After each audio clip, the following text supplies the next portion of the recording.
PR পদ্ধতিতে নির্বাচন না হলে কঠোর আন্দোলনের হুঁশিয়ারি জামায়াতে ইসলামীর। জানাবো, স্বৈরাচারের পতন ঘটিয়েছে, এখন কার্যকর গণতান্ত্রিক রাষ্ট্র গড়তে ঝাঁপিয়ে পড়তে হবে বলছেন মির্জা ফখরুল। এদিকে বিএনপি রিল্যাক্স মুডে আছে বলেই ডাকসু জাকসুদের ধরাশায়ী হয়েছে দাবি রুমিন ফারহানার। এবং সর্বশেষ জানাবো, পিআর পদ্ধতি সহ 5 দাবিতে জামায়াতের কর্মসূচি ঘোষণা। এতক্ষণ শুনছিলেন সংবাদ শিরোনাম, এবারে বিস্তারিত। পিআর পদ্ধতিতে নির্বাচন না হলে কঠোর আন্দোলনের হুঁশিয়ারি জামায়াতে ইসলামীর। পিআর পদ্ধতিতে নির্বাচন না হলে কঠোর আন্দোলনের হুঁশিয়ারি দিয়েছে বাংলাদেশ জামায়াতে ইসলামী।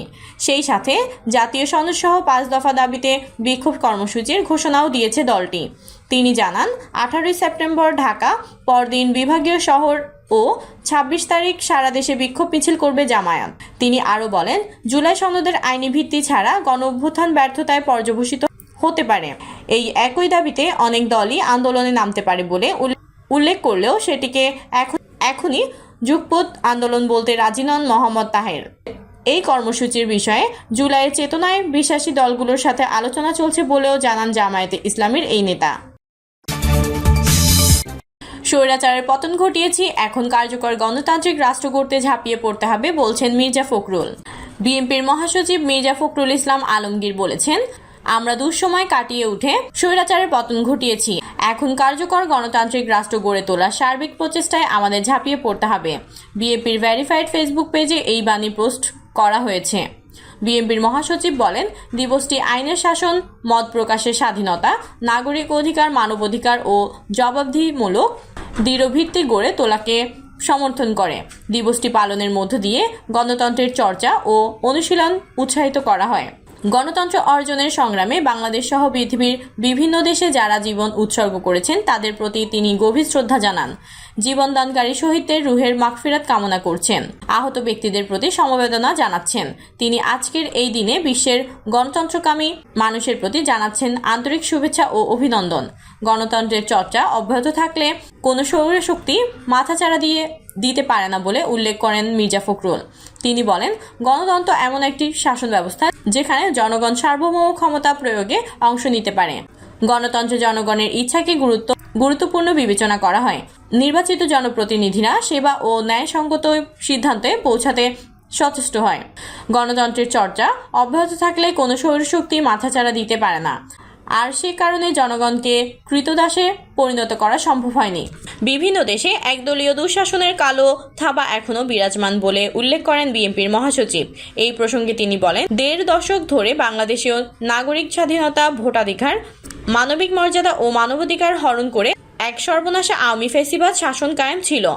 নানা কালাকানুনের মাধ্যমে সংবাদপত্রের স্বাধীনতা হরণ, ভিন্ন মতের কারণে অনেকেই গুম খুন সহ আইন বহির্ভূত হত্যার শিকার হয়েছিল। বাংলাদেশের গণতন্ত্র প্রতিষ্ঠার আন্দোলনের আপোষহীন যোদ্ধা বিএনপির চেয়ারপারসন খালেদা জিয়াকে মিথ্যা ও সাজানো মামলায় কারাগারে আটকে রাখা হয়েছিল। গণতন্ত্রের প্রতি দৃঢ় অঙ্গীকারবদ্ধ বিএনপির ভারপ্রাপ্ত চেয়ারম্যান তারেক রহমানের উপর নামিয়ে আনা হয়েছিল মিথ্যা মামলার সাজা দেওয়ার বর্বরোচিত অত্যাচার। মির্জা ফখরুল বলেন, দেশবাসী 16 বছর এক ভয়াবহ দুর্দিন অতিক্রম করে গত বছরের জুলাই আগস্টে ঐতিহাসিক রক্তস্নান আন্দোলনের মাধ্যমে বিজয় অর্জন করলেও এখনও পূর্ণ গণতন্ত্র আসেনি। অবাধ, মুক্ত ও নিরপেক্ষ নির্বাচন গণতন্ত্রের অন্তর্ভুক্ত।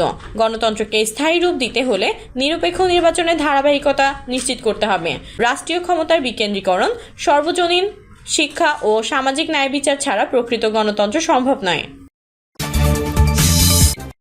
বিএনপি রিল্যাক্স মুডে আছে বলেই ডাকসু জাকসুতে ধরাশায়ী হয়েছে দাবি রুমিন ফারহানার। বিশ্ববিদ্যালয়গুলোতে ছাত্রদলের ভরাডুবির কারণ রাজনৈতিক কৌশলে পিছিয়ে থাকা ও বিভিন্ন রকম প্রতিকূলতা মোকাবেলা করা। অন্য কারণ খুঁজে লাভ নেই। এমনকি সামনে জাতীয় নির্বাচনে জামায়াত কৌশলের সঙ্গে লড়বে। তারা ইতিমধ্যেই ডিজিটাল মাঠে এগিয়ে আসছে। তবে বিশ্ববিদ্যালয় নির্বাচনে বিএনপি যতটা রিল্যাক্স মুডে ছিল, জাতীয় নির্বাচনে এমনটা হবে না। সম্প্রতি একটি বেসরকারি টিভি চ্যানেলের টক শোতে এসব কথা বলেন বিএনপির সহ আন্তর্জাতিক বিষয়ক সম্পাদক রুমিন ফারহানা। বিএনপি রিল্যাক্স মুডে আছে বলেই ডাকসু জাকসুতে ধরাশায়ী হয়েছে বলে দাবি করেন রুমিন ফারহানা। তিনি বলেন, বিএনপি 15 বছর ট্রমা থেকে বের হয়ে একটা রিল্যাক্স অবস্থায় গেছে। মানে একটা বছর হয়তো তারা মনে করেছে যে ঠিক আছে, একটু দম নেই হয়তোবা, যদিও এটা না নিলেই ভালো হতো। আজকে ডাকসু ও জাকসু নির্বাচন থেকে মনে হচ্ছে এটা না নিলেই ভালো হতো, কিন্তু বাস্তবতা হচ্ছে বিএনপি এই দমটা নিয়েছে। জাতীয় নির্বাচন is completely different from university হল নির্বাচন। এটা ইউনিভার্সিটি হল নির্বাচন একেবারেই স্টুডেন্ট ওরিয়েন্টেড। অন্যদিকে জাতীয় নির্বাচন অনেক বেশি বিস্তৃত, 300টা আসনে লড়াই হয় যে আগামীতে সরকার কে গঠন করবে। সো সেই জায়গাটাতে যদি আপনি দেখেন, সেখানে আমার মনে হয় না যে ডাকসুতে বা জাহাঙ্গীরনগরে বিএনপির যেই রিল্যাক্স মুডে নির্বাচনকে নিয়েছে বা যতটা ঢিলে ঢালাভাবে তারা হয়তো প্রস্তুতি নিয়েছে, তারা জাতীয় নির্বাচনে এরকম থাকবে না। ডাকসু নির্বাচনে ছাত্রদলের ভিপি প্রার্থী ইতিমধ্যেই প্রশাসন নিয়ে অভিযোগ করছেন। এ প্রসঙ্গে রুমিন ফারহানা বলেন, ভিপি ক্যান্ডিডেট এ কথা বলে থাকেন তাহলে উনি আসলে স্পেসিফিক করে বললেই হয় যে তারা কার কার ওপর সন্দেহ করছে। এমন কথা একসময় রাজনীতিতে খুবই সাধারণ ছিল। হেরে গেলে আমরা নির্বাচন মানতামই না, হেরে গেলে বলতাম দান্দালি হয়েছে, হেরে গেলে বলতাম বিরোধিতা কোনো না কোনো ফন্দি করেছে, কিংবা আমি জিতবো কিনা সেটা নিয়ে আমার মনে কিছু দ্বিধা ছিল, তাই আমি আগাম এক ধরনের নিরাপত্তা তৈরি করে রেখেছিলাম। আমার মনে হয় এই ব্যাপারটা বাইরে এসে আমাদের নিজেদের বিশ্লেষণ করা উচিত। মানে কেন এই ফলাফল হলো? ঠিক আছে, ধরেই নি প্রশাসন আমাদের সাহায্য করেনি, ধরেই নিলাম যে আমাদের নির্বাচনে কারচুপি হয়েছে, হলেও তো 100% কারচুপি তো আর হয়নি। আর প্যানেলের এরকম ভরাডুবি কেন হলো? এটা তো ভরাডুবি, একটি পদেও কিভাবে তারা এটা ভরাডুবি। সো এখনো যদি আসলে দোষারোপ থেকে বেরিয়ে নিজেদের মধ্যে বসে এটা আমাদের একটা আত্মবিশ্লেষণ করার প্রয়োজন আছে। ডাকসু বা জাকসুর মতো আগামী জাতীয় নির্বাচনেও বিএনপির সামনে কঠিন পরীক্ষা আছে বলে জানান রুমিন। নির্বাচনে প্রার্থী বাছাই নিয়ে জটিলতা আছে, বিএনপির মনোনয়নে অনেক মতবিরোধও হতে পারে, তবে জামায়াতে এই সমস্যা নেই। জামায়াতে প্রার্থী নির্বাচন নিয়ে কোনো দৌড়ত হবে না উল্লেখ করে রুমিন ফারহানা বলেন, বিএনপি একটি বিশাল রাজনৈতিক দল। সো প্রতিটা আসনে একজন প্রার্থীর সঙ্গে একই ধরনের যোগ্যতা বা একটু কম যোগ্যতা বা যোগ্য প্রার্থী আরও 5-6 জন করে আছেন। সো একজনের নাম যদি এখন ঘোষণা করা হয়, আমি জানি না এলাকায় বা আসনে আসনে কিছুটা কোনো দল হতে পারে। যেটা কিন্তু জামায়াতের একটা বিরাট অ্যাডভান্টেজ হলো তারা অনেক সাংগঠনিক। একসময় জামায়াতের আমির বলেছিলেন যে আর্মির সঙ্গে আমাদের কিছু মিল আছে, আমরা অত্যন্ত অর্গানাইজড একটা পার্টি, অত্যন্ত সুশৃঙ্খল একটা দল। সো জামায়াত যদি বলে যে অমুক শাসনে কলা গাছ দাঁড়াবে, জামায়াতের কোনো প্রার্থী সে যতই যোগ্য হোক, সে কিন্তু ওই আসনে আর নিজেকে ডিক্লেয়ার করবে না প্রার্থী হিসেবে। পিআর পদ্ধতি সহ 5 দাবিতে জামায়াতের কর্মসূচি ঘোষণা। জামায়াতে ইসলামী বাংলাদেশ জাতীয় সনদের ভিত্তিতে ফেব্রুয়ারিতে নির্বাচন। উভয় কক্ষে পিআর পদ্ধতি, জাতীয় পার্টি ও 14 দলের কার্যক্রম বন্ধ সহ 5 দফা দাবিতে কর্মসূচি ঘোষণা করেছে। আগামী 18 সেপ্টেম্বর ঢাকায় বিক্ষোভ ও সমাবেশ করবে বলে জানায় দলটি।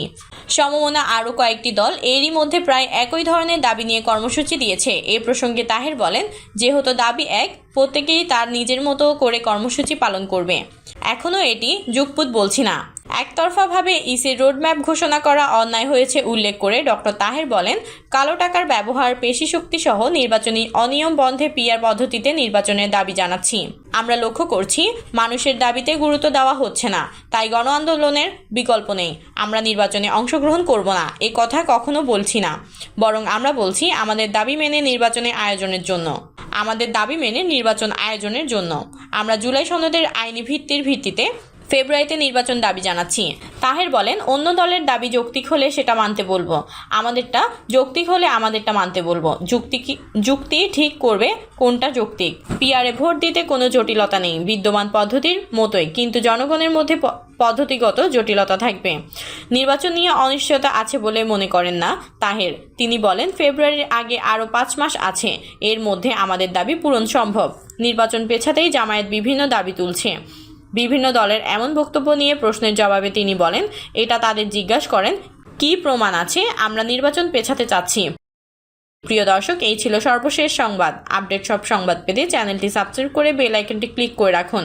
কমেন্টে আপনার মতামত জানিয়ে আমাদের সাথেই থাকুন। ধন্যবাদ।